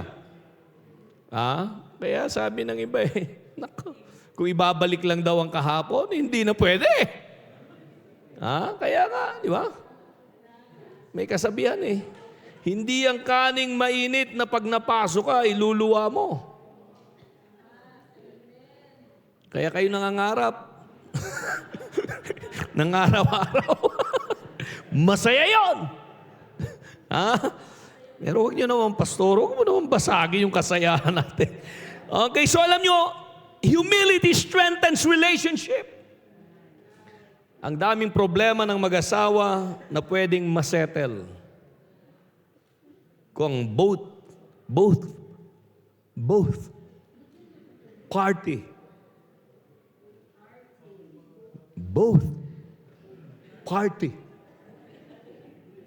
Pag sinabing both party, hindi lang lalaki, hindi lang babae. Parehas. And then maging sa church. Sa church. Sa workplaces. Alam nyo, dahil ang dami kayang nasusugatan dahil sa kayabangan.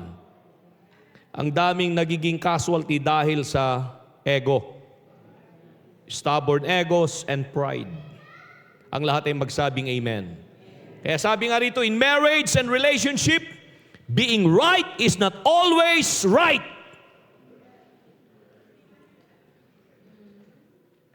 Ba't walang nag-amen?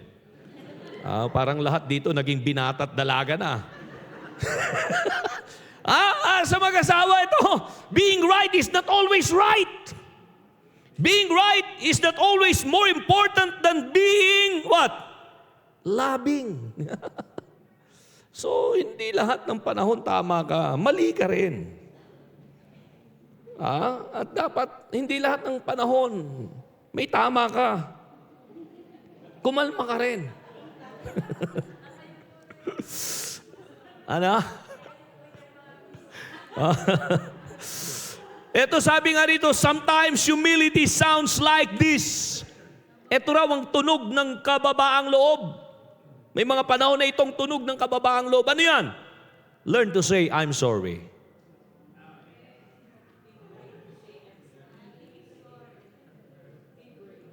Alam nyo,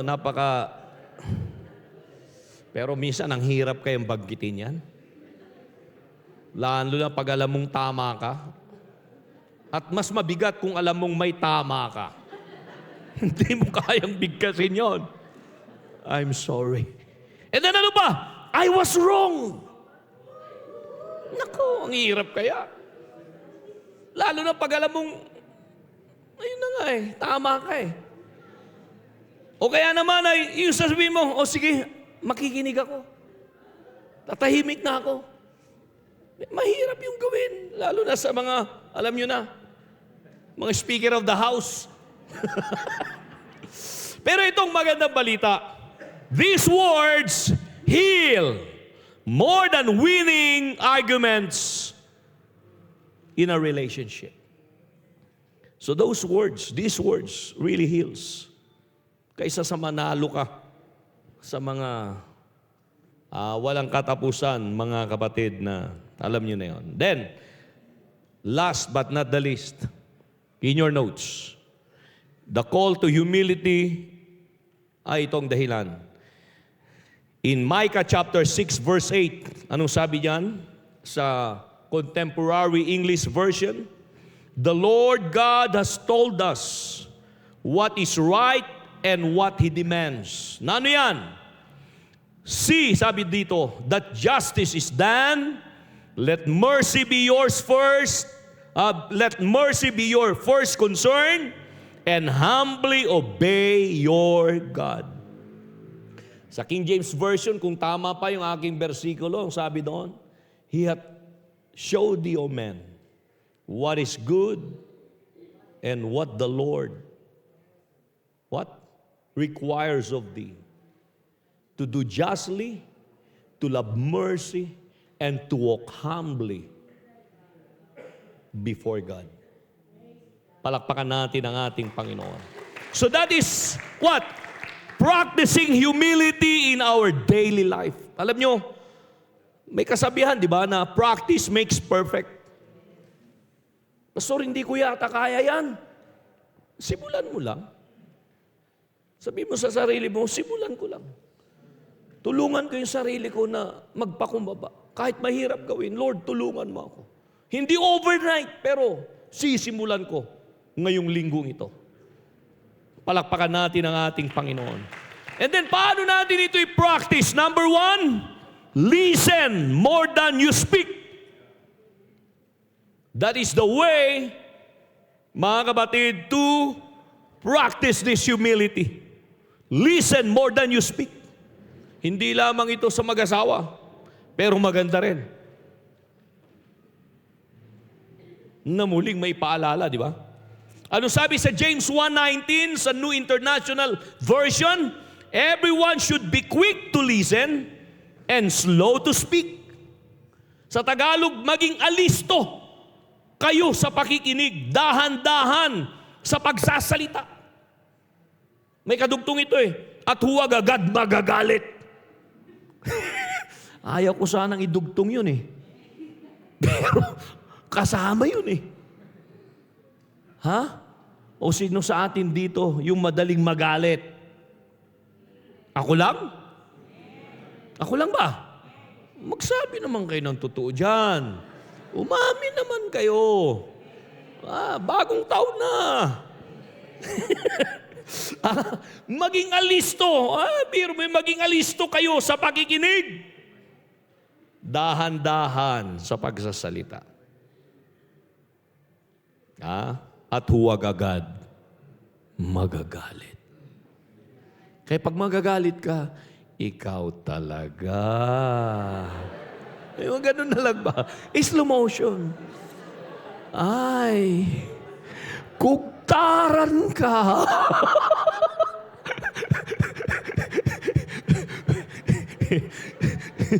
Dahan-dahan di ba? Paano kaya sumipa ng dahan-dahan? Di ba? Pinapatawa ko lang kayo, pero totoo yan, mga kapatid. Tinuturuan tayo ng Panginoon. Ang lahat ay magsabing amen. Kaya ito nga ang sabi ng preacher, itong advice niya, To everything there is a season and a time to every purpose under the heaven. A time to keep silence and a time to speak. Actually, hindi ka lang dapat manahimik, magsalita ka rin. Hindi ka lang dapat nagsasalita, manahimik ka rin, vice versa. Habang inaaral ko ito, alam nyo, dumating ito sa isipan ko eh. Bakit kaya binigyan tayo ng Diyos ng dalawang tenga? Kaliwat kanan pa. At isang bibig lang. Isip-isip. Bakit nga kaya hindi dalawang bibig ang binigay sa atin? Di ba may mga tao minsan nabubulol? Nabubulol dahil hindi niya di ba? Sa sobrang daming gustong sabihin, nalulunod. Sana yung mga yun, dalawa na lang sana ang bibig nila. Pero hindi. Isang bibig, dalawang tenga. Dahil bakit? Dalawang tenga upang kaliwat kanan, bigyan mo ng panahon. Hindi lang yung bibig para magsalita. Pero bigyan mo ng panahon yung tenga na makinig. Hello? Nang ibig sabihin, dahil dalawa yan, double your time and ability to hear. To listen.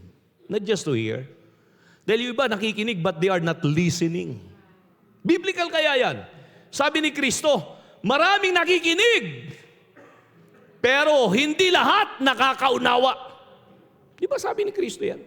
Bakit talinghagang ginagamit mo, Panginoon? Sabi ng mga alagad, hindi mo na lang diretsuhin.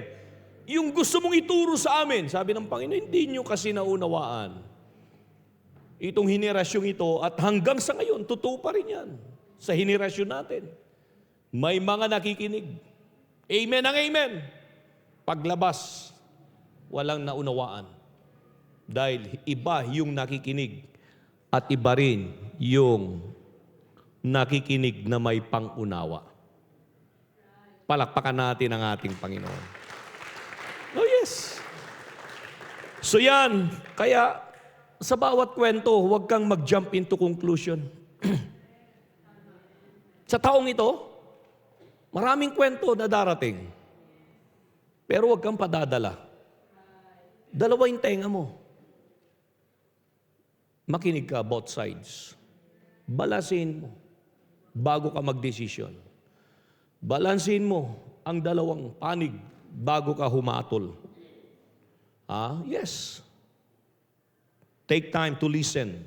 Double your ability to listen. Then number 2, serve even when no one is watching. Maglingkod ka kahit walang nakabantay na mata. Alam nyo, gasgas na yan na salita. Pero hanggang ngayon, yung iba hindi pa rin natututo. Sakalang gumagalaw pag may mata na nakakakita. Sakalang naglilingkod, sakalang gumaganap sa gawain. Sakalang aktibo. Wala yan dito sa Calvary. Hallelujah. Umamin na tayo. Sumuko na kayo. Palakpakan natin ang ating Panginoon, mga kapatid.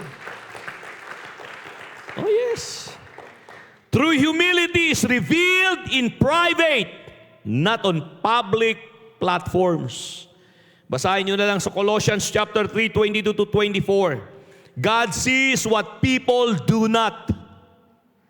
Nakikita kaya ng Diyos yung mga bagay na hindi natin nakikita.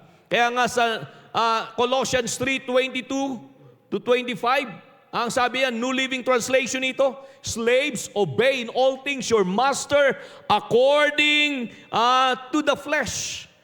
Okay, sabi rito sa New Living Translation, slave, obey your earthly masters in everything you do. Anong kasunod yan? Not with eye service. Sabi rito, try to please them all the time, not just when they are watching you. Eye service. Not just when they are watching you, sabi rin naman dito, serve them sincerely because of your reverent fear of the Lord. Pero gawin nyo ito na may sincerity. Not just men pleaser, sabi nga dyan eh. Ang takot nyo hindi doon sa tao, kundi sa Diyos. And whatsoever you do, yan ang sabi riyan, King James Version na yan. Do it what? Heartily, as to the Lord and not to men. Palakpakan natin ang ating Panginoon. Sabi nga rito, work willingly at whatever you do, as though you are working for the Lord rather for people. And then ano pang kasunod? Eto na, knowing that from the Lord you will receive the reward of the inheritance. Remember that the Lord will give you what? An inheritance as your reward. Kaya, alam nyo, ito nga yung sinasabi natin. Serve even when no one is watching. Palakpakan natin ang ating Panginoon. And then, number 3, give glory to God and credit to others. In other words, a humble person doesn't steal credit. Huwag kayo magnakaw ng glory ng iba. Ibigay nyo yung appreciation, ibigay natin yung credit. Ibig sabihin ng credit, yung honor, yung appreciation, yung recognition. They acknowledge God's hand and appreciate the contribution of others. Yan ang humility. Sabi sa Romans 13 verse 7, sa New Living Translation, ganitong pagkasulat. Give to everyone what you owe them. Pay your taxes and government fees to those who collect them. Lahat ng nagbabayad ng buwis magsabing amen. Lahat ng mga tax evader magsabing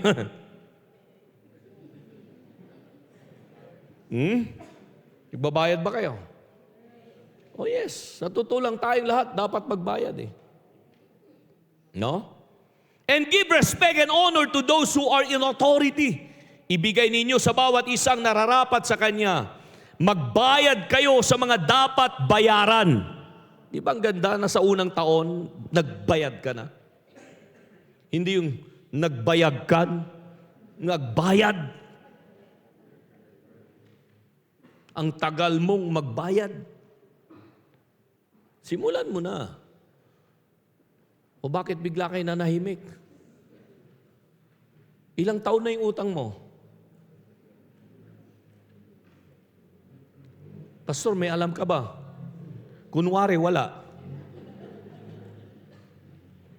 Ang sarap kaya na wala kang alam. Pero minsan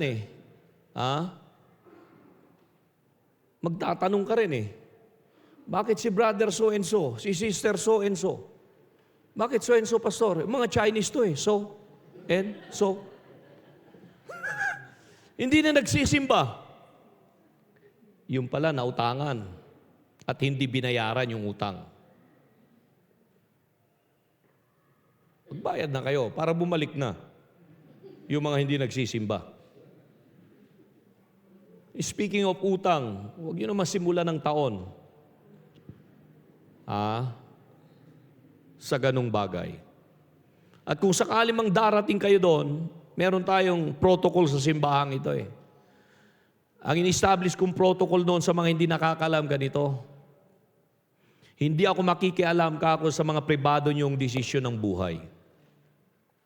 Lalo na sa pagpapautang at pangungutang. Pero please naman, kung kami ay hindi nyo i-consider sa inyong pagpapautang at pagpapautang, pag may nangyari in between sa mga pag-uusap ninyo, huwag nyo namang idamay ang simbahan. Anong kinalaman ng simbahan kung hindi ka nabayaran? Anong kinalaman ng simbahan kung hindi ka nagbabayad?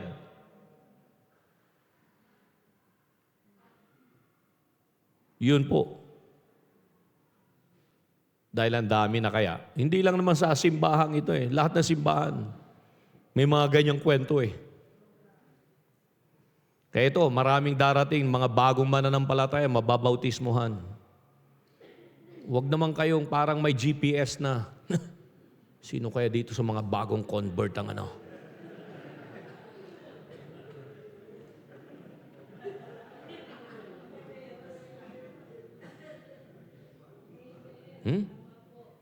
Huwag. Huwag naman. Ang hirap kayo magdala ng kaluluwa. At ang hirap ibalik yung mga kaluluwa na nangawala dahil lang doon. Kaya nga yung protocol pa na sinabi ko noon, ito, para alam nyo eh. Okay?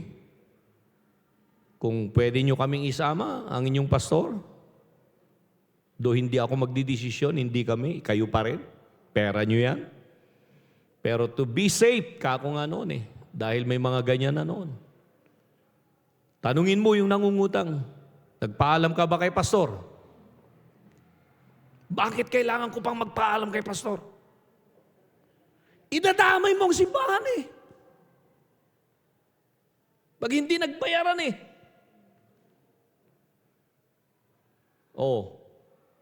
Kaya pag ganun ang tanong, at ibabalik sa iyo yung tanong, bakit kailangan ko pang magpaalam kay pastor? Delikado na yon.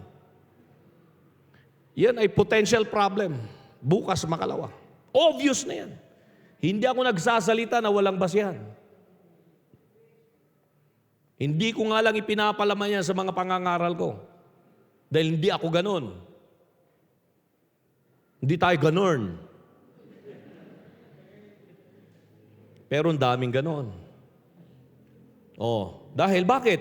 Dahil pagdadaan dito, di kukumustahin ko. Pastor, papaalam ako.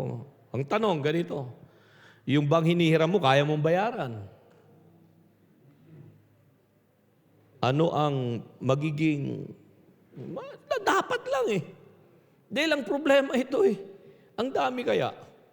Bumabalik lahat sa simbahan ang problema. Tapos galit na sa mundo, galit na sa pastor. Anong kinalaman ng pastor?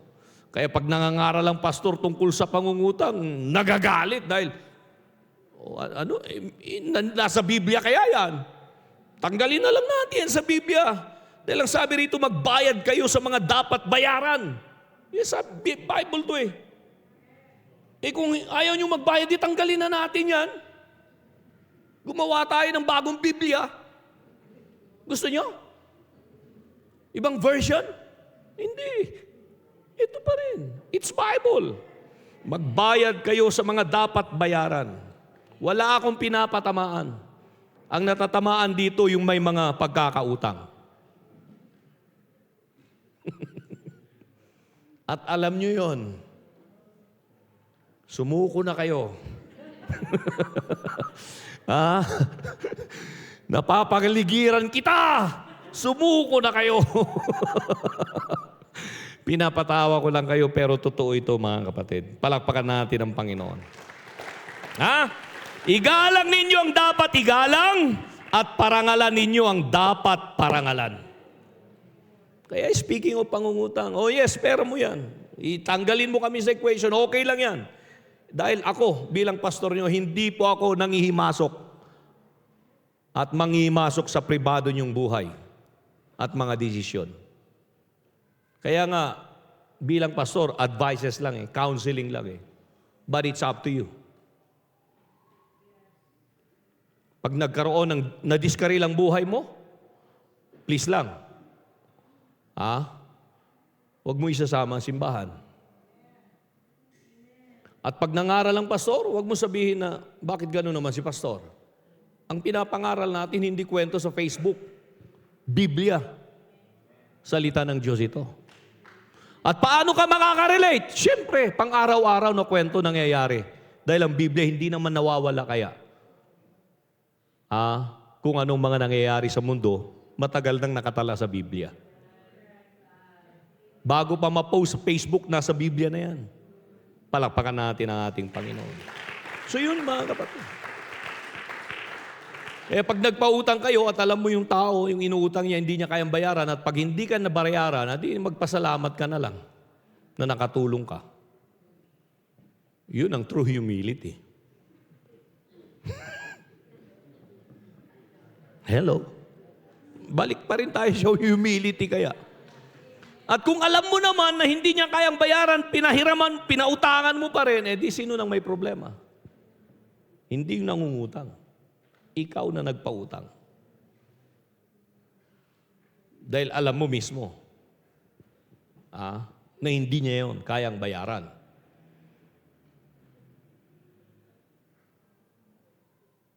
At huwag mong ituturo sa simbahan. Mangutang ka sa simbahan. Ang laki kaya ng simbahan natin. Ha? Huwag nyo namang gawing collateral ang simbahan.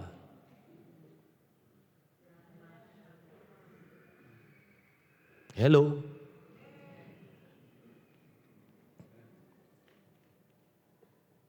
Palakpakan natin ang ating Panginoon. Conclusion of the whole matter. Tayong lahat ay tumayo. God is calling us to humility. The call to humility is a call to live like Christ. Palakpakan natin ang ating Panginoon. Eto, when we choose humility, it's in your notes. Pag pinili mo ang kapakumbabaang loob o kababaang loob o pagpapakumbaba, when we choose humility, you choose God's grace increases. Ang biyaya ng Diyos lumalago. Our character grows. Our influence deepens. Alam niyo ito, sa mga nakarinig na ito, hindi lang mga ngaralang nakarinig na ito, mga kapatiran din. Ito sabi ni Pastor Alfredo Bodegas, yung former superintendent natin, walang natatalo sa pagpapakumbaba. Sinabi niya kaya yan. Trending yan hanggang ngayon. Speaking of humility. Walang natatalo sa pagpapakumbaba. At kung liliwanagin pa natin, ang ibig niyang sabihin, walang natatalo sa mga marunong magpakumbaba. Walang pagkatalo doon. Walang pagkatalo talaga doon. Ha? Pero alam nyo na, pag pinasok tayo ng kayabangan at pagmamataas, talong-talo ka, kapatid. Wala kang pagkapanalo doon. Yun ang opposite eh. At siguro naman, wala sa atin dito, walang mananampalataya na sa taong ito ay gusto niyang maging talunan. Gusto niyang maging mananagumpay. Palakpakan natin ang ating Panginoon. Kaya sabi ni Kristo sa Matthew 23 verse 12, whoever humble himself will be exalted. Ang sino mang magtataas sa kanyang sarili, sabi ni Jesus, ay ibababa. At ang sino mang magpapakumbaba sa kanyang sarili ay itataas. Kaya ito ang totoo dyan. The way up is always down. The way up is always down. Biblical, sabi ng Panginoon. At ito naman sabi ni Peter sa 1 Peter 5:6. Humble yourselves, therefore, under God's mighty hand, that He may what? Lift you up in due time. Can you show that sa ating screen? Sabi ni Pedro naman, dahil natuto kaya si Pedro na magpakumbaba. Kaysa siya sa mga nag-echo sa calling to humility, nung sinabi at isinulat niya ito, 1 Peter 5:6, nang sabi niya, humble yourselves therefore under God's mighty hand, that He may lift you up in due time. Hindi Calvary Tabernacle lang i-post nyo. Yung verse ka ako. Nasaan na yung ating mga, kumusta kayo dyan? In due time. Sabihin natin lahat, in due time. Alam nyo, sa ibang translation, yung in due time ay at the right time. In due time, from other translations sa scripture na yan ay at the proper time. At the right time, at the proper time, at sabi pa ng isang translation, at the appropriate time. Alam nyo, may panahon talaga. Kung marunong ka lang maghintay, itataas ka ng Diyos. Huwag mo lang tulungan ang sarili mo na itaas. Dahil dito, hindi ikaw ang magtataas sa sarili mo eh. Yung mga taong tinutulungan nila yung sarili nilang para tumaas, kadalasan, pabulusok ang direksyon po nila. Dahil ang magtataas kaya ay hindi ikaw sa sarili mo, ang Diyos mismo. At speaking of pagtataas ng Diyos, may right time, may proper time, at may appropriate time. Sa Tagalog, sa takdang panahon.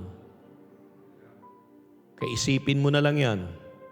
Kaya sinasabi nga natin, di ba minsan, panahon lang naman yan, totoo yan. Kahit yung pagtataas ng Diyos, may panahon kaya. Kaya pag hindi pa dumating yung panahon, huwag mong madaliin ang panahon. Dahil ang panahon, kontrolado ng Diyos hindi ikaw. Hindi tayo. So the call to humility is so clear, it is so loud para sa taong ito, mga kapatid. It's not just for you, but it's also for me. Nagtuturo ako, hindi lang kayo ang tinuturuan ko, pati sarili ko, mga kapatid. Dahil tayong lahat tinuturuan ng Diyos hanggang ngayon. Kaya huwag mo sabihin na tapos ka na sa pag-aaral at pakikinig ng kababaang loob. Dahil the more na iniisip mo yon, na ipapahayag na hindi mo pa nauunawaan ang tunay na kababaang loob. Kaya habang nakataas ang ating mga kamay ngayong gabi, tulungan nawa tayo ng Panginoon, kakutulungan nawa tayo ng Panginoon. At habang tayo itinutulungan ng Panginoon, tulungan din natin ating mga sarili, mga kapatid. Tulungan din natin ating mga sarili. At sabihin natin, Lord, I need you more than ever before. God, help me to learn from you, God. Help me to learn from you, Lord Jesus. Dahil dinemonstrate ng Panginoon ang tunay na kababaang loob. In His humanity, not in His divinity. Dahil hindi tayo makaka-relate sa divinity ng Panginoon. The only way that we could relate from Him is in His humanity. Kaya sa Kanyang humanity, pinakita niya ang lahat ng ito. Because we are human. We need these physical examples, visible examples, actual examples of true humility. Hallelujah. Yes, Lord.